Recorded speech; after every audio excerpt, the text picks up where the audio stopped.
Mesdames et messieurs, chers collègues, chers amis du matin, tout le monde n'est pas du matin. À l'Académie, nous commençons les cours d'été et les cours d'hiver un peu plus tard dans la matinée. Et c'est vrai que les sessions de cours sont un peu moins chargées. C'est 3 cours par matinée, 3 fois 50 minutes. Ici, les colloques sont beaucoup plus denses. Et pour cause, ce sont des colloques scientifiques de recherche où il s'agit de dire beaucoup de choses sur des questions importantes, pertinentes, actuelles. Et ces questions pertinentes et actuelles, l'Académie a pris l'habitude de les faire traiter par ce que l'on appelle le Centre d'études et de recherche, qui se tient en principe chaque année, sauf cette année, exceptionnellement, mais les choses reprennent l'année prochaine.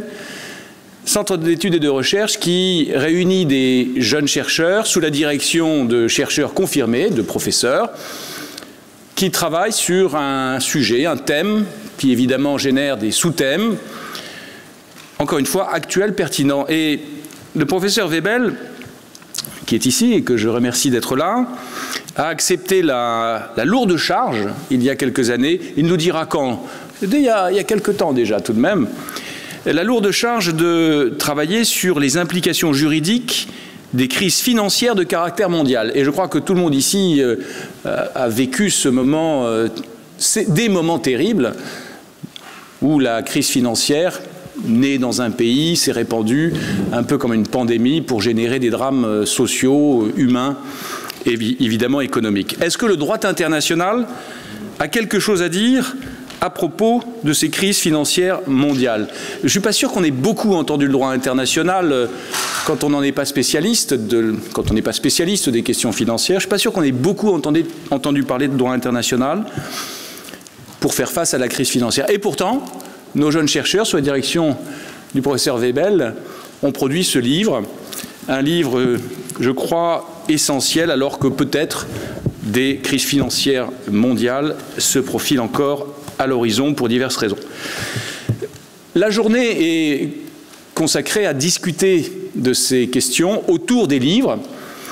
Et évidemment, pour le faire, nous avons appelé les professeurs en charge et leur avons demandé de réunir autour d'eux autant que possible, parce que parfois les personnes se dispersent, ne sont pas disponibles, autant que possible donc des jeunes chercheurs qui ont travaillé avec eux sous leur direction pour réaliser cette recherche. Professeur Webel, je vous laisse présenter votre panel puisque nous avons une invitée de marque, la professeure Geneviève Bastide-Burdeau, qui, comme chacun sait, est non seulement ancienne secrétaire générale, mais également une très grande spécialiste des questions de droit international économique. C'est à vous.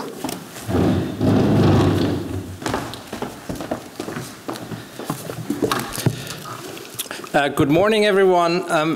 Bonjour à tous. C'est un grand honneur d'être invité à participer à ces célébrations du centenaire, à ce symposium. Je remercie l'Académie, le Curatorium, le président Daudet et le secrétaire général. Merci d'organiser cet événement formidable pour célébrer le premier centenaire.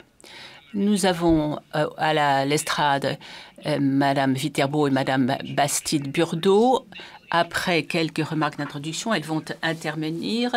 Le professeur Viterbo sera sur la dette et la professeure Bastide-Burdeau, répondant à l'appel qui lui a été fait hier, se concentreront sur l'avenir de la finance mondiale et du droit international dans ce contexte. Merci beaucoup d'être là si tôt. Global finance be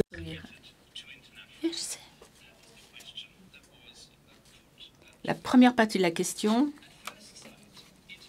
on peut dire que le droit financier, le droit international financier, est en train de prospérer. Les lawyers, les juristes ont été à l'origine de cette croissance des marchés financiers au cours de cette décennie. Ils se sont fait innovateurs, ils ont rédigé la littérature sur toutes les questions. Il en va de même des acheteurs de titres à l'étranger, des fusions-acquisitions transfrontalières. Mais les publicistes, pour la plupart d'entre eux, se sont contentés d'observer. Ils n'ont pas pris une part active dans cette évolution de la finance internationale. La question peut être posée en deux parties. La deuxième étant la première, la plus facile.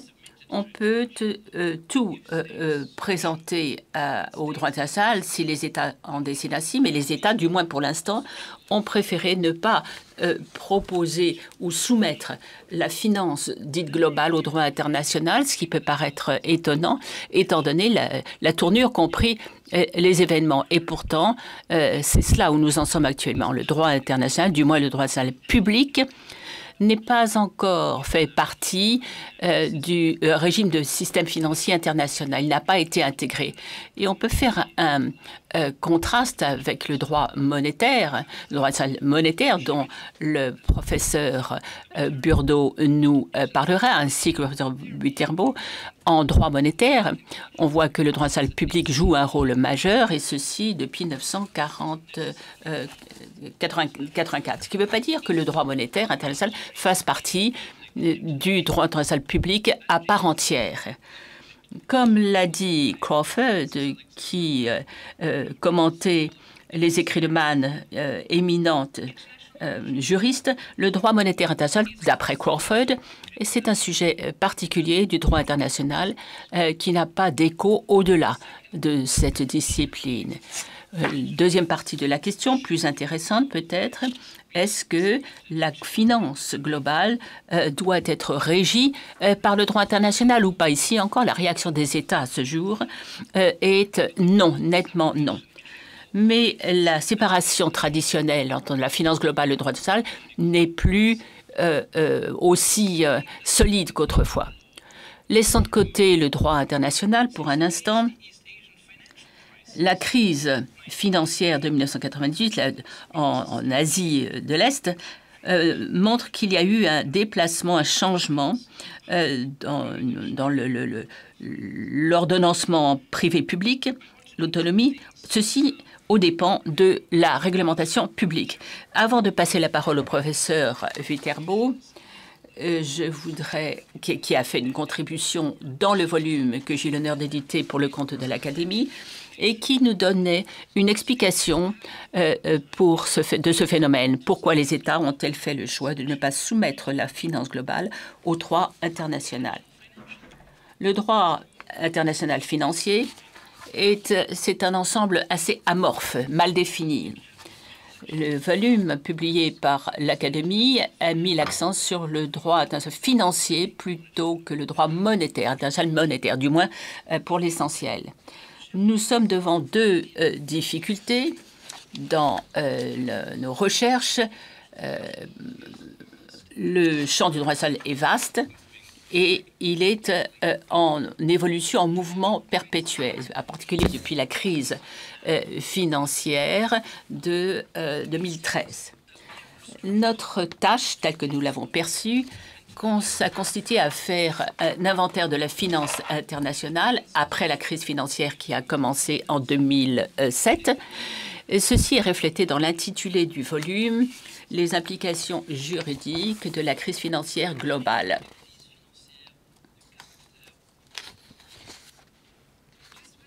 Les participants se sont attaqués à des sujets très intéressants. Suzanne Zhu a parfaitement reflété leurs propos, leurs conclusions. Il y a dans ce volume 14 chapitres et nous avons conservé la traduction bilingue de l'Académie. Il y en a 7 rédigés en anglais, les autres en français. À part la dette souveraine, auquel se consacrent plusieurs de ces chapitres, les chapitres s'attaquent également aux services financiers, à leur libéralisation, le contentieux et l'arbitrage dans la matière financière, le rôle des agences de notation et d'autres sujets. Le rapport du directeur d'études replace les choses dans un contexte plus vaste. Les causes et conséquences de la crise financière globale, changements dans les systèmes financiers monétaires depuis 1974, et nous dit que la croissance du marché financier est allée plus vite que l'évolution du droit financier au cours de ces décennies.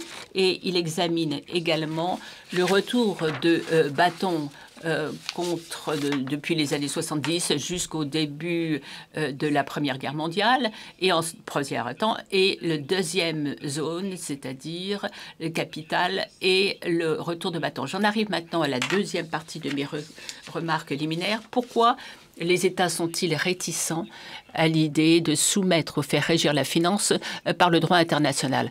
Pour moi, il y a deux raisons connexes à cette réticence. Le droit international public n'a que peu de prise dans le domaine financier, du moins jusqu'à présent, pour des raisons d'incertitude. Et deuxièmement, c'est le fait que les États sont désireux de s'aménager un espace. Ceci est vrai, surtout en période de crise financière. Alors l'incertitude, bien sûr, n'est pas exclusive de la finance internationale. Mais je crois qu'il y a de bonnes raisons de penser que la finance internationale se caractérise par une plus grande incertitude que tous les autres pans du droit économique, au moins le commerce, l'investissement international, ou encore le droit la position de la taxation internationale. Alors, les États ne sont pas forcément d'accord sur les mesures qui s'imposent, qui permettraient de réagir aux crises financières. Et cette absence de consensus montre bien qu'il est difficile de proposer des règles. Et le résultat, c'est que les États font preuve d'une grande réticence à l'idée d'être liés par des règles. Les politiques ne savent pas quelles sont les mesures susceptibles de stabiliser une économie. Pensez par exemple à l'effondrement de la 16e banque américaine, événement récent, et l'union entre les deux grandes banques suisses, Crédit Suisse et UBS. Les économistes font depuis longtemps la distinction entre risque et incertitude. Qui dit risque, pour eux, c'est quelque chose que l'on peut mesurer, mais c'est une incertitude qu'on peut mesurer. On passe par le calcul de probabilité, on sait quelles sont les conséquences auxquelles s'attendre, mais ça n'est pas du tout la même chose dans le cas de l'incertitude, puisque comme l'a expliqué Jacqueline Peel dans son volume « Réglementation en droit international et le risque », les personnes chargées de faire le métier ne savent pas comment répartir les probabilités. Ils ne savent tout simplement pas comment ça se passe. L'incertitude ne peut pas être quantifiée. La probabilité que des événements non désirés se produisent est une grande inconnue, ce qui a été perçu par les politiques. Et on sait que c'est une des caractéristiques de la finance internationale, comme l'a dit Keynes en son temps. On ne sait tout simplement pas ce qui peut se passer.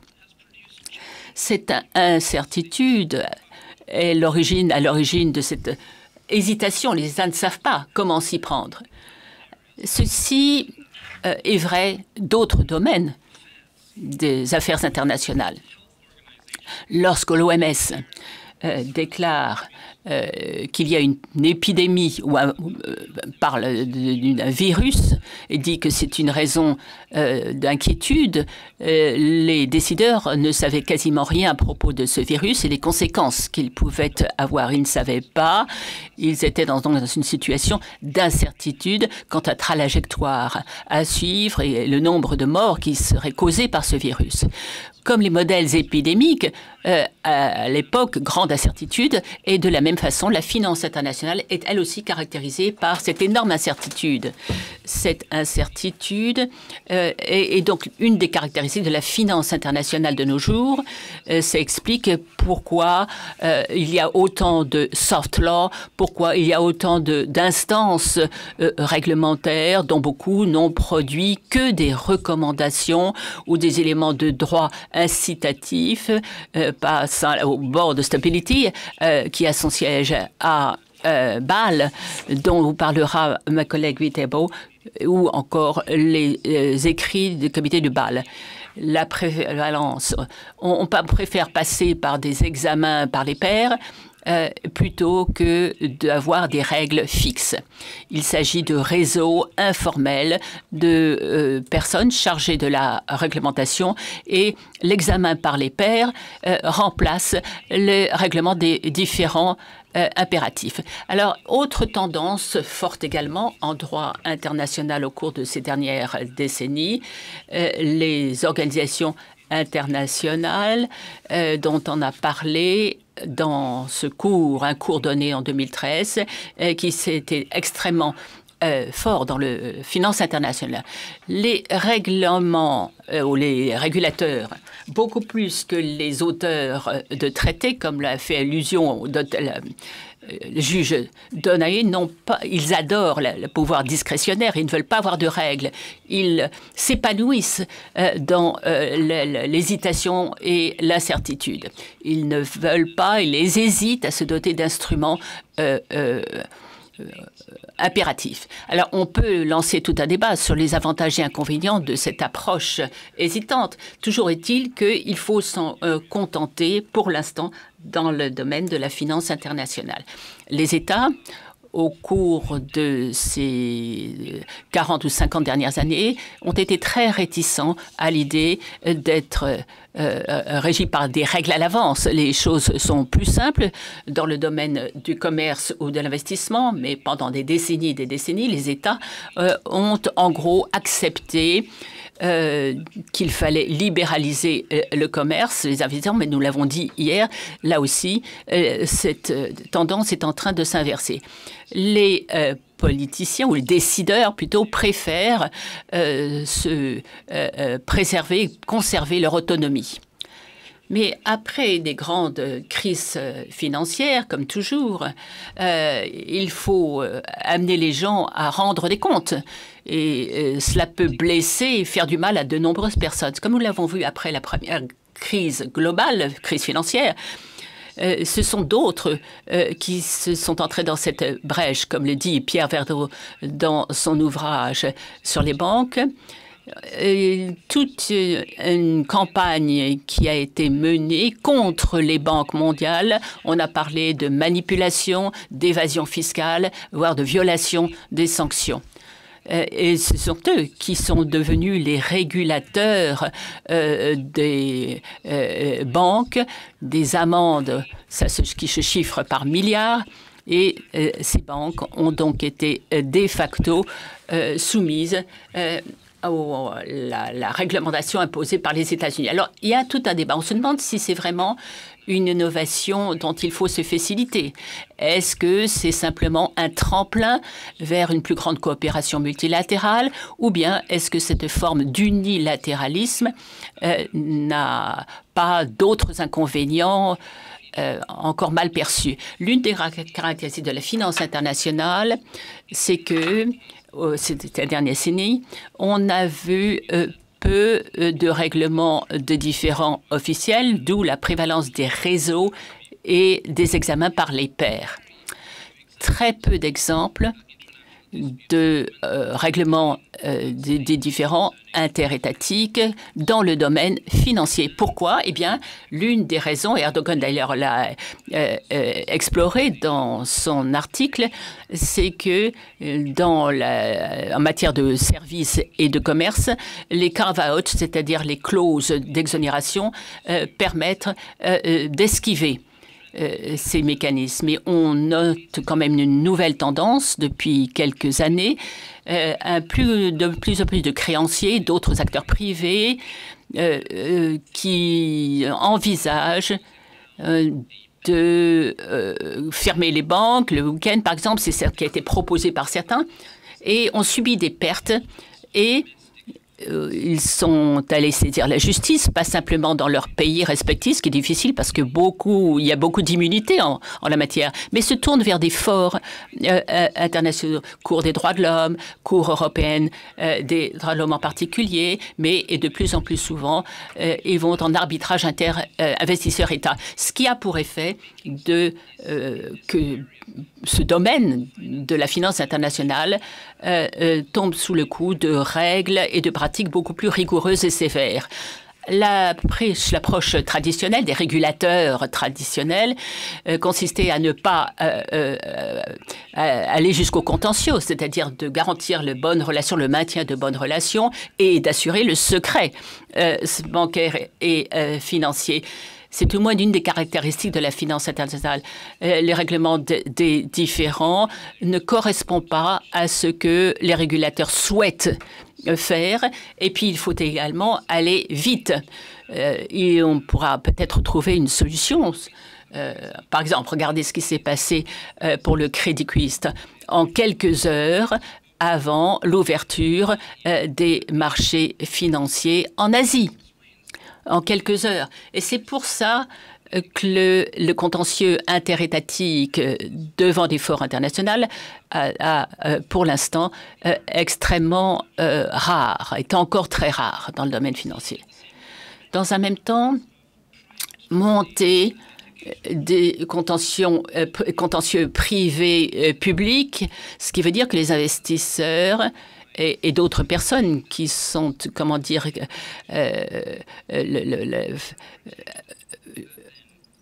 lésées sont peut-être mieux protégées. Alors, la question que je pose, est-ce que cela va continuer? Est-ce que ceci ne va pas finalement avoir pour conséquence de privilégier l'intérêt public au détriment des intérêts publics, au détriment des intérêts privés? Professeur Viterbuch.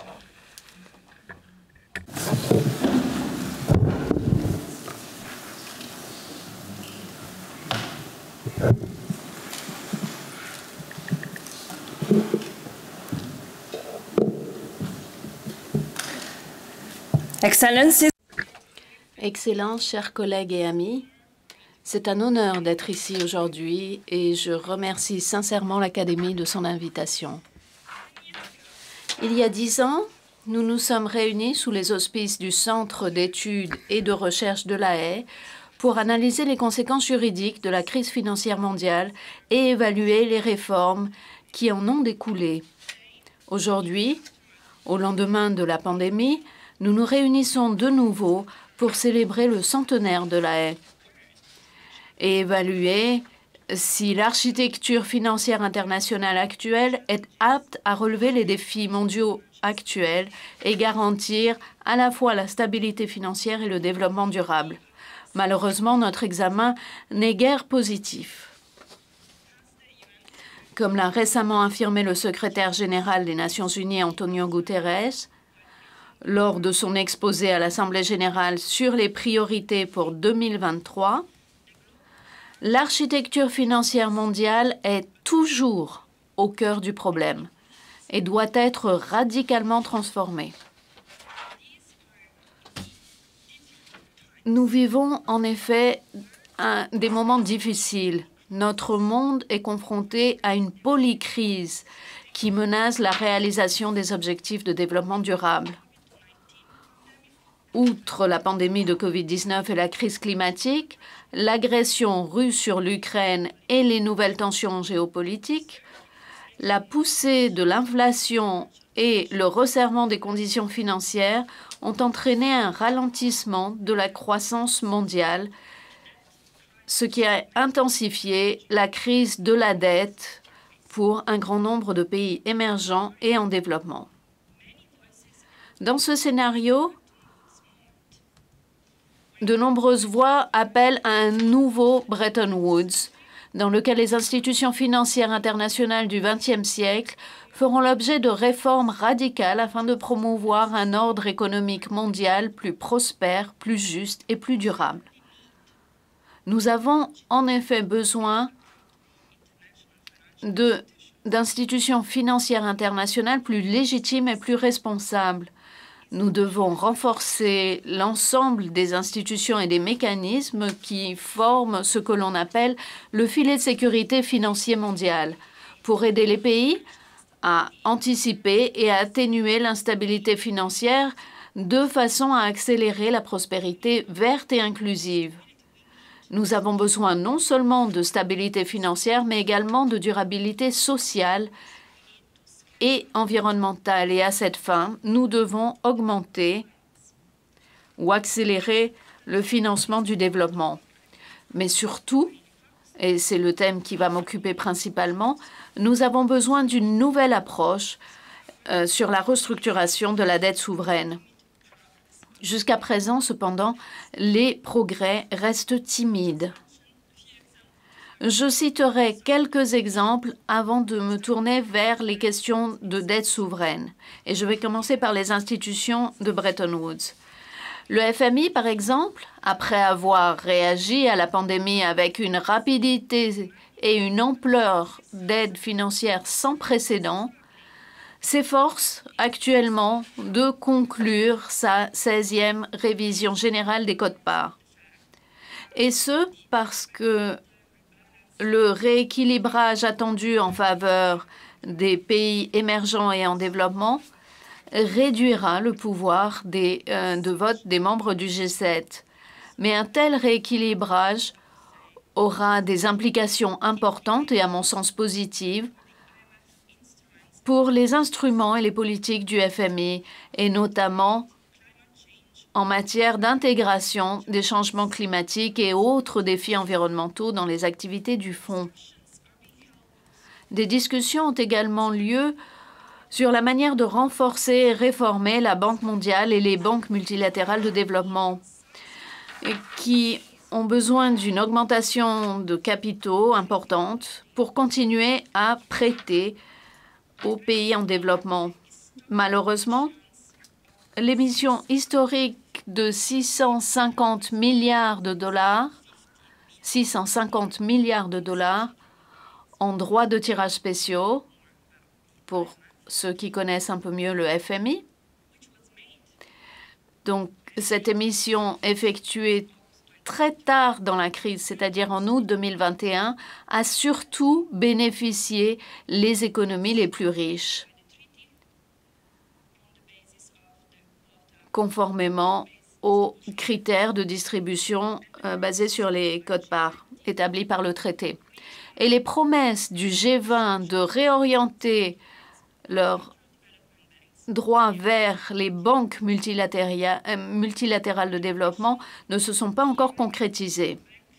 En outre, la conditionnalité du FMI et de la Banque mondiale est de plus en plus critiquée et des institutions concurrentes apparaissent telles que la nouvelle banque de développement où les BRICS, le Brésil, la Russie, l'Inde, la Chine et l'Afrique du Sud ont un pouvoir d'actionnariat égal et où aucune condition n'est attachée au prêt.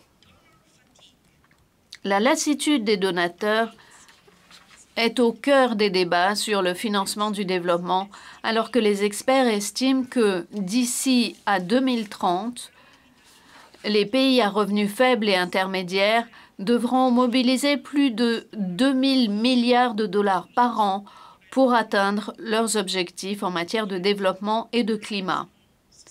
Pourtant, les progrès en matière d'objectifs de développement durable sont loin d'être sur la bonne voie et, pire encore, sur les objectifs clés tels que la réduction de la pauvreté, trop de pays sont en train de régresser. Mais la lacune la plus flagrante et la plus inquiétante de l'architecture financière internationale est l'absence d'un mécanisme de restructuration de la dette souveraine. Et le reste de ma présentation va porter sur cette question. Il s'agissait également du thème que j'ai abordé dans le volume que nous vous présentons. Je décrirai d'abord la situation critique à laquelle le monde est confronté, puis je résumerai brièvement les lacunes du cadre juridique actuel Et je conclurai en soulignant le rôle crucial que le droit international peut jouer et doit jouer. Il ne fait aucun doute que nous nous dirigeons vers une nouvelle crise de la dette, de l'endettement. Depuis 2008, le niveau de la dette et le service de la dette des États en développement a plus que doublé.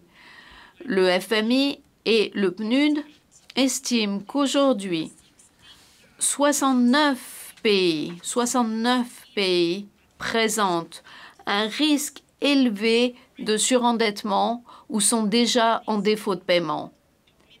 Cela représente un tiers des pays à revenus intermédiaires et quasiment 2 tiers des pays à faible revenu.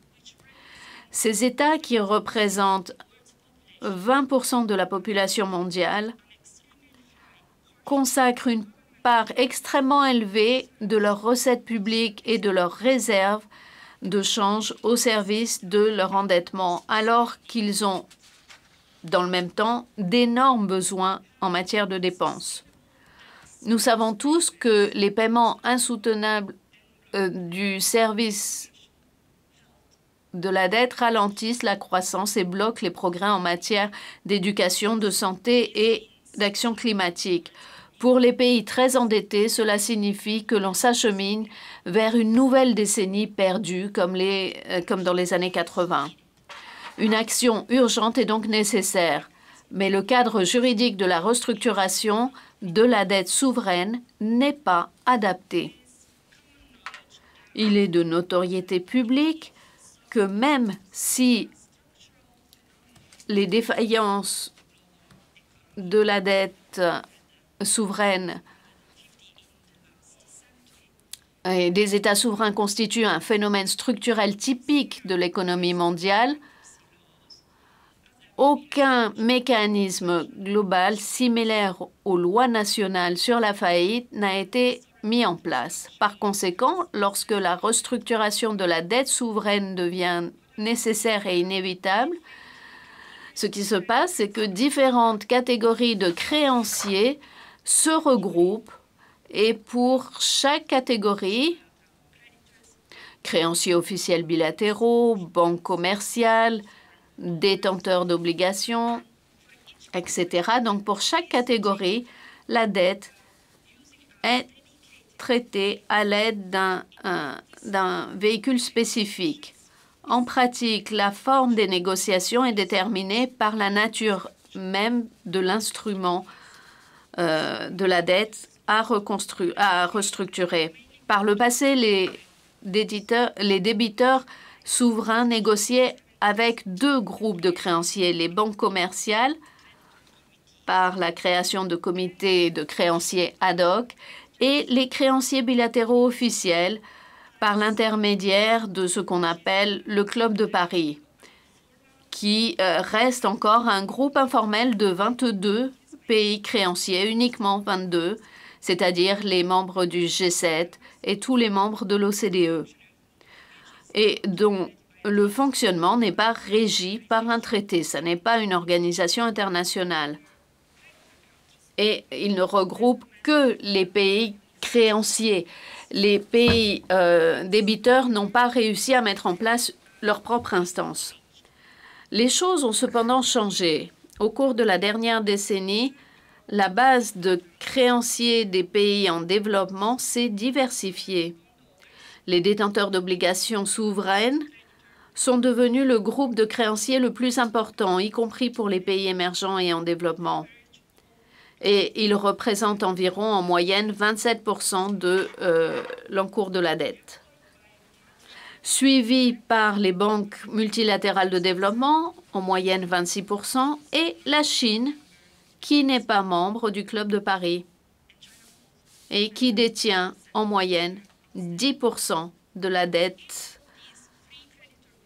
Et chacun de ces 3 groupes de créanciers soulève ou pose un certain nombre de questions différentes. Premièrement, la restructuration des obligations souveraines est entièrement basée sur une approche contractuelle, ce qui implique l'introduction de dispositions contractuelles de plus en plus modernes, telles que les clauses d'action collective dans la documentation obligataire. Cependant, la moitié des obligations souveraines internationales émises par les pays émergents et en développement n'intègrent pas ce type de disposition et donc restent exposées au risque de tactiques dites de hold-out. Deuxièmement, les prêts multilatéraux accordés par le FMI, la Banque mondiale et les banques multilatérales de développement sont généralement exclus du processus de restructuration. En fait, en raison des fonctions de bien public mondial qu'elles remplissent, ces organisations sont considérées comme méritant un statut de créancier préférentiel, même s'il n'existe pas de traité ou de règles de droit coutumier en la matière. Jusqu'à présent, le FMI et la Banque mondiale n'ont accepté qu'une seule fois d'annuler la totalité de la dette des 36 pays pauvres très endettés, principalement pays africains. Et c'était à la fin des années 90. Aujourd'hui, toutefois, de nombreux experts affirment, y compris la Chine d'ailleurs, ce ne sont pas uniquement des experts des droits de l'homme, mais des experts sur l'endettement étranger et certains endettements bilatéraux pour la Chine. Donc, ils affirment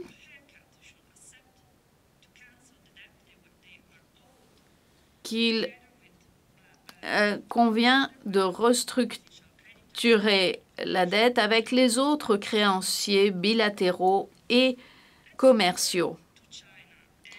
Passons à la Chine et aux autres nouveaux prêteurs bilatéraux.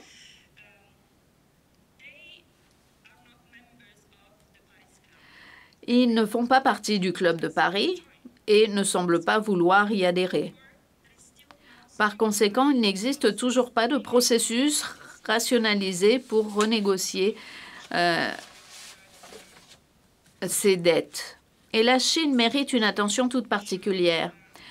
Des études récentes démontrent que les pays en développement sont beaucoup plus endettés auprès de la Chine qu'auprès du FMI, de la Banque mondiale et des banques multilatérales de développement prises ensemble. Qui plus est, la Chine a une approche totalement différente en matière de prêts et d'allègement de la dette. Les contrats d'emprunt chinois présentent des caractéristiques très particulières. Ils sont soumis à une stricte confidentialité. Il est donc difficile d'évaluer la dette des pays. Ils comportent des clauses de garantie qui assurent le remboursement par des procédures d'exportation de produits de base. Et ils sont également assortis d'un type différent de conditionnalité, par exemple lié à l'isolement diplomatique de Taïwan, aux échanges de votes dans les enceintes internationales, à l'utilisation de la main-d'œuvre chinoise, etc.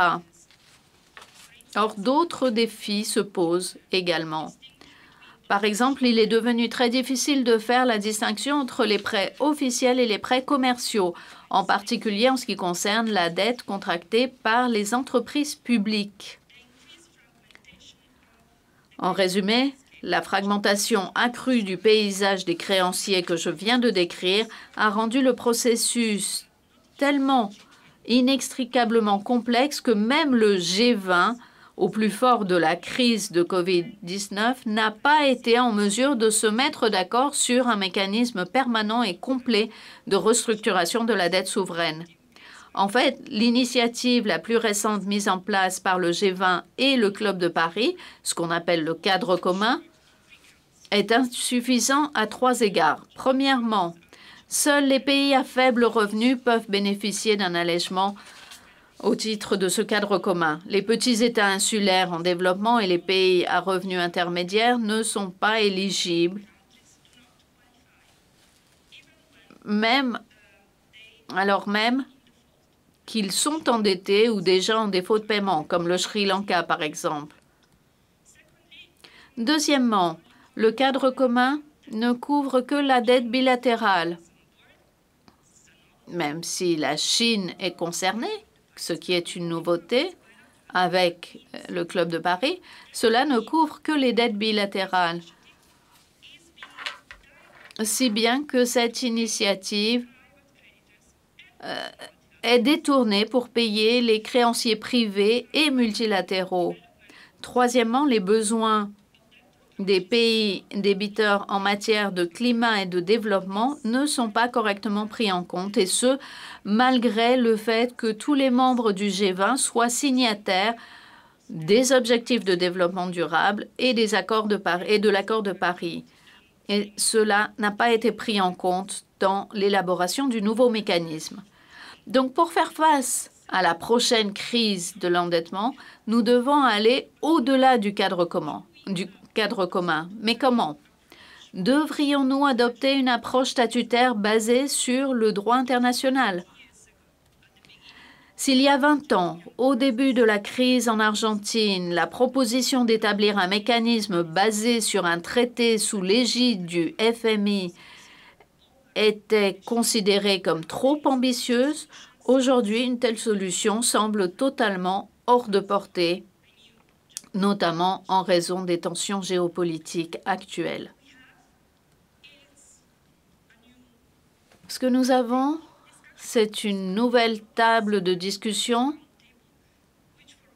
la table ronde mondiale sur la dette souveraine, qui rassemble toutes les principales institutions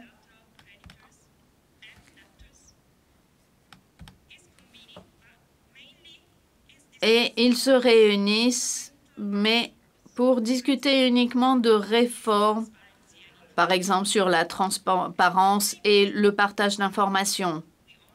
Alors, il est peut-être vrai que nous n'avons que le temps d'adopter une approche pragmatique. Cependant, les solutions contractuelles et non contraignantes que les opérateurs du marché trouvent si attrayantes sont inadéquates pour remédier de manière globale, équitable et durable les lacunes du cadre juridique actuel. La perspective du secteur public, des organisations internationales ou des intérêts apportés par les organisations internationales, le FMI, la Banque mondiale ou même les Nations unies, dans un débat principalement mené par des partis privés, reste crucial. Et selon moi, cette perspective devrait être élargie pour mieux relier l'allègement de la dette à la protection des droits de l'homme et la réalisation des objectifs du développement durable. Nous pouvons envisager différents outils à la disposition des organisations internationales, telles que les études d'impact sur les droits de l'homme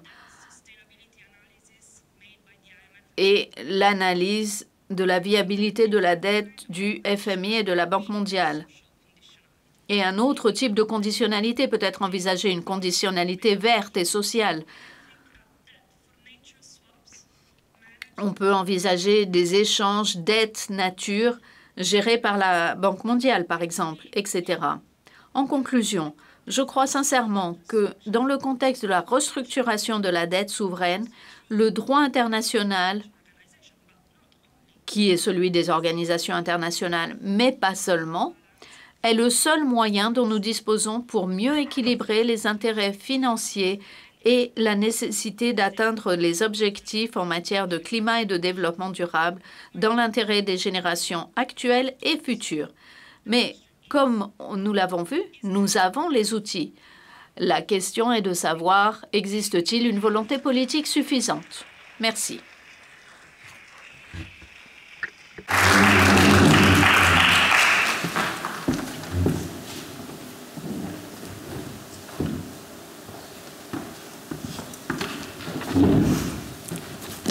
Je ne veux pas prolonger de manière inattendue cette présentation des questions financières actuelles, mais juste deux remarques.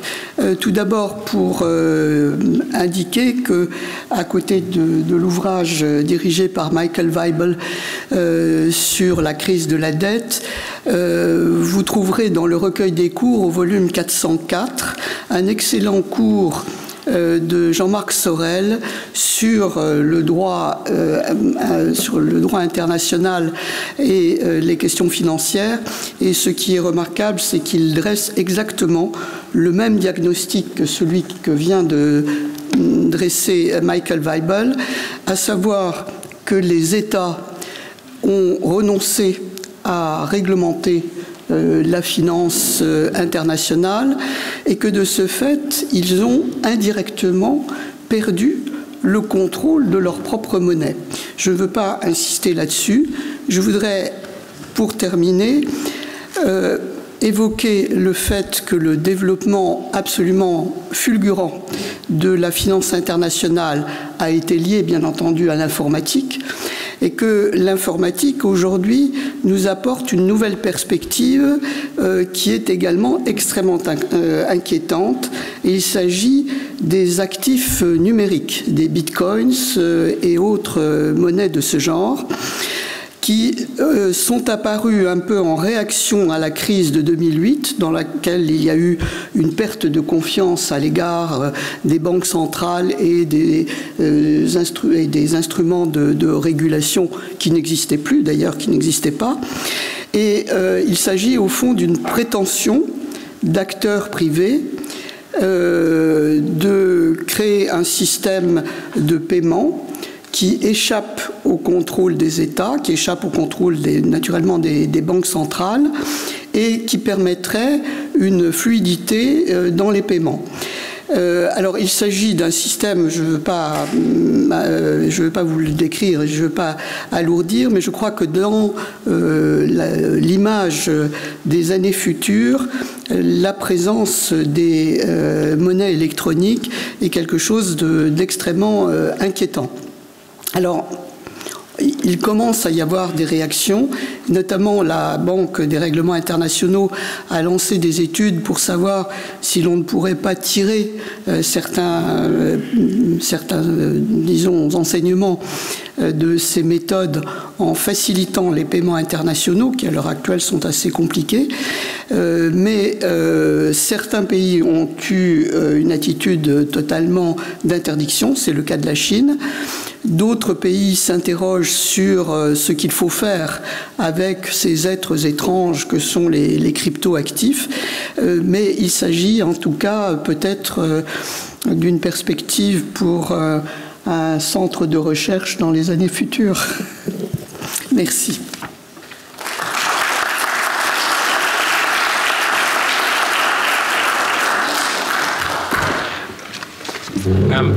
Thank you very much to both of you. Merci beaucoup à toutes les deux pour vos remarques. Malheureusement, je ne pense pas que nous ayons le temps de prendre des questions. Nous sommes à une croisée des chemins. Il va y avoir une bifurcation. Il y a une autre session qui va démarrer à 10 heures sur le droit applicable et une autre session parallèle sur les inspections internationales dans la salle de séminaire. Nous prendrons les questions et répondrons dans le cadre d'un dialogue. Les implications financières du volume, vous avez ce volume qui est sur le bureau situé à la sortie de la salle. Il y en a un exemplaire ici. Dans 20 ans, dans 30 ans, le moment sera peut-être venu de faire un nouveau bilan d'étape, savoir où en sommes-nous arrivés en termes de solution des crises. L'image, le tableau que nous faisons n'est pas très optimiste. Les outils existent, mais ils existent depuis longtemps déjà, mais en particulier dans le domaine de la dette souveraine, mais dans d'autres domaines également, nous n'avons pas réussi à faire des progrès convaincants pour augmenter ou élever le niveau de la coopération internationale.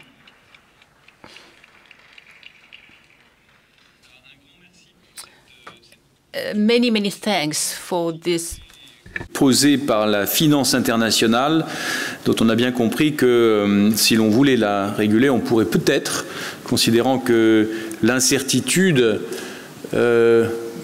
peut-être est aussi voulu plus qu'un fait irrépressible. En tout cas, c'est mon avis et on pourra en discuter effectivement autour d'un café.